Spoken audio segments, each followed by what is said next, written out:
The specialty of dermatology actually arose from venereology. And a bit of the history would be in maybe the 18th, 19th century where there was a lot of syphilis, and syphilis has cutaneous skin manifestations. So there was a the specialists who eventually became dermatologists were actually very, very schooled in syphilology in those days. So that was the origin of the joint discipline, joint specialty, dermatovenereology. So our training and schooling in Western medicine come obviously from Europe, and that was how the specialty was imported or developed in Singapore, dermatovenereology. So for many years, the specialists were seeing patients in various other hospitals, not National Skin Centre. Its immediate predecessor was the Middle Road Hospital, okay? And that was closed, and we opened a skin centre in 1988. So in 1988, the authorities thought that they would manage publicly funded, subsidized STI care in Kelantan Lane, and therefore the services were in a sense split. So that's in Kelantan Lane, and dermatology patients, skin patients, are seen here. So that's the origin. I think over the years, we've had very good notification. Certain STIs are notifiable by law: syphilis, gonorrhea, chlamydia, chancroid. Those are the big ones. Warts and herpes are not. Herpes is notifiable. Warts are not notifiable. So if you look at the trends, we usually only monitor. We are able to monitor closely those which are notifiable. It was much higher in the 80s, even 70s and 80s. Okay, and since then it's come down somewhat to a fairly plateau-like numbers of notifications. I think the total notifications of the diseases which I mentioned is about 7,000 over cases a year. It's fairly stable from the total numbers point of view. I think HIV is one of those things as well. We've been relatively successful up till now in controlling the steep rise, which was seen in the early phases of the epidemic. But certainly we are still receiving about 300 notifications of newly diagnosed HIV a year. So that's also sort of plateaued out in the last 3 to 4 years. That's a very long. The two parts of the question. One of them is a clinical management. Another one is social attitudes towards HIV. I think clinical management is probably best left to my clinical colleagues. I don't personally manage patients in HIV. In the early years, when I used to go to a J clinic in CDC, but not anymore because I think that the management is best left to the ID physicians in hospitals, although nowadays in many parts of the world they're actually managed by primary physicians with an interest in HIV because of the huge advances in clinical care, medication, treatment, and it's become a chronic manageable disease. ID physicians don't really need to be writing prescriptions every few months. I think that those advances have changed completely, the concept, the reality of HIV infection. For a person getting HIV today, and see, I think the calculations recently, I think in the UK, they've done some modeling. A person under 25 who's diagnosed with HIV under 25 and gets onto optimal care, currently known optimal care, can live as long or even longer than the person without HIV infection because of the fact that he or she is in contact with professionals and keep their health good and are on highly effective antiretroviral medications. So that's completely changed the complexion. Regarding social attitudes, I think that we have made some headway. I think many people. I can't say how many percent are more tolerant or accepting of a person with HIV working in their office, for example. It's hard to really gauge. There have been national surveys and which have shown slight improvements in understanding and acceptance, and therefore less discriminatory attitudes and stigmatization. But I think it's still pervasive. I think that we have a long way to go where it comes to making HIV a medical disease and not necessarily something you judge a person for, because I think that just makes the control program worse. It's clearly not the right thing to do. So I think we still have an uphill battle to change the attitudes, and this is for the lay public. I think that even, unfortunately to say, healthcare professionals also are part of that problem. Okay, so you had a bit of genesis. I came back from in those days it wasn't called HMDP. I did my postgraduate qualifications in London in the mid-80s, and that was when it all started. So even when I was there in the 80s, I wasn't directly involved, okay, but I was doing my dermatology and venereology training there, and then the whole pandemic exploded. So when I came back and I looked around, and it is a sexually transmitted disease after all. Of course, there are certain areas where IV drug use, the epidemic due to sharing needles is much higher. But by and large, it is STD. It is the prevention and control is an STD prevention control, and that's where I thought that I could perhaps do something, because there was really nothing available at that point in time.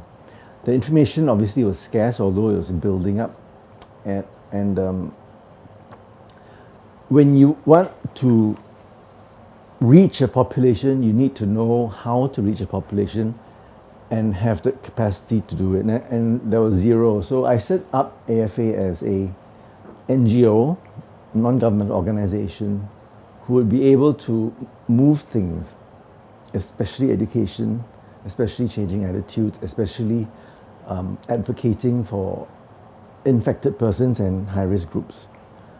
So that was how I got involved, and I'm still here after 27 years, sort of helping, making sure it continues, that it changes. It's as much as in the early years we were the first people who pushed to bring antiretroviral medications. We used to, when it wasn't available here, we used to hand carry stuff from Australia. We used to fund very, very basic, in those days, care, like, for example, pneumococcal vaccine. We used to pay for it. We used to aerosolize pentamidine. We used to pay for it. It was beyond the capacity of patients to pay in those days. And over the years, we've advocated for making treatment accessible. Without a lot of our programs, many more people would be dead by now, I think, and continue to push for the rights of infected persons as human beings and not to be considered as criminals or lepers. So that's our role. Now, and our role, we also pioneered several other things. For example, testing. Testing is a centerpiece of any prevention program. So we, from very early on, managed to work with MOH to allow anonymous testing, to overcome the fear of testing from members of the public, to make it easier for them to remove one of the barriers, which was having to go to a doctor and tell them I want an HIV test. I think it's proved very, very successful. A few years ago, we embarked on a linkage to care, because there's no point testing when we don't offer a direct link to care. So we introduced, for example, we incentivized a linkage to care, and that has been hugely successful. For the 80 to 90% of people who test positive and are Singaporeans are linked to care immediately. So that is another thing. It's the little things like that. It's an ongoing effort to overcome barriers and look for new ways to, because prevention is, and as you know, prevention and treatment are the same thing now. You can't prevent if you don't provide treatment, and treatment is a very strong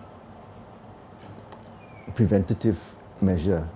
It's like any infectious disease. If you treat the person, he or she is not infectious with other people, right? And now the new thing with using antiretroviral drugs as preventative measure for non-infected persons, we really have to look at that and how we can integrate it into our programs. So those are the kind of things we do. We have a lot of programs going, but we're a very small organization.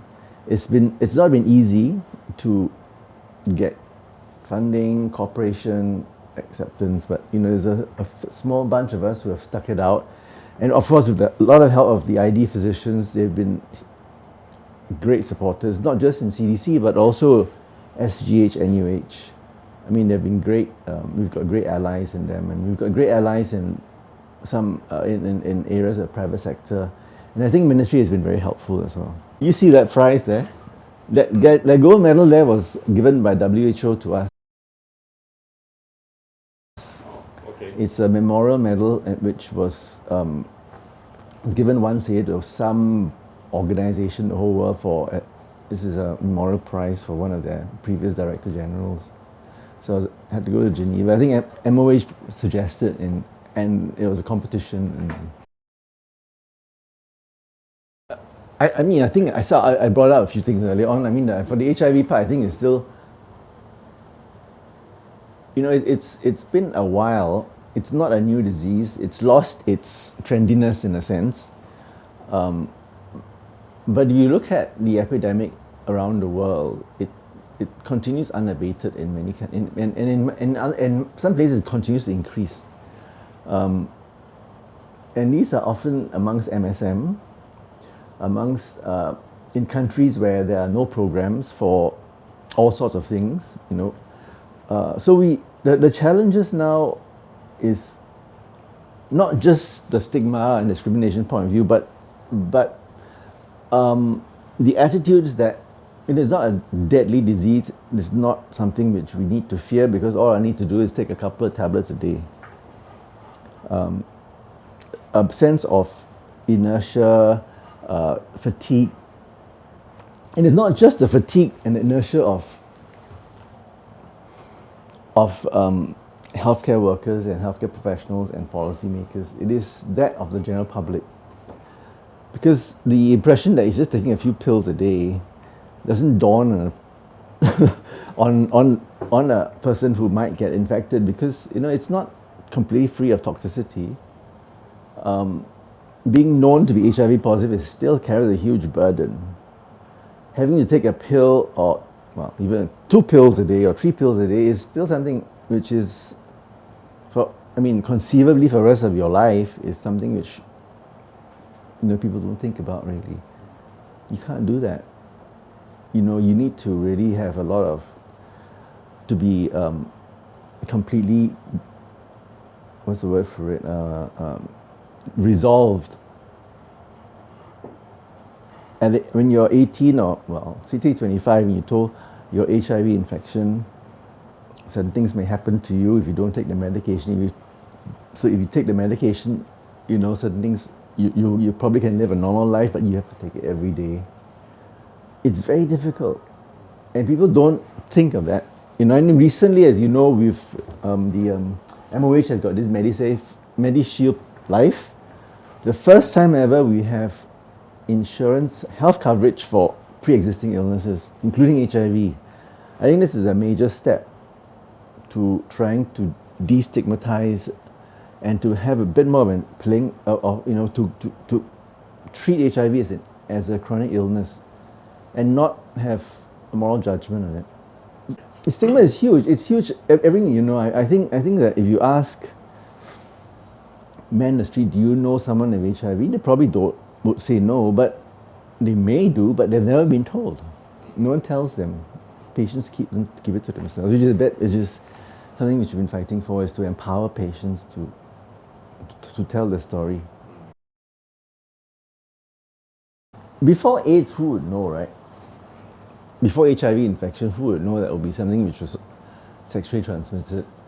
And there were, I mean, it's conceivable that that might happen again if people stop using condoms because they think there's antiretroviral medication. There's treatment now for HCV, not cheap, very expensive treatment, and in many populations it's also sexually transmitted. So, and I mean, with all this globalization, easy travel, mixing of populations, AIDS came out of probably the Central and West Africa from gorillas and from monkeys. There are still lots of. That's also possible zoonotic infections, which eventually get into the bloodstream and are sexually transmitted. Yeah, I mean, it's certainly possible from the STI point of view. For all the respiratory ones, I won't even comment.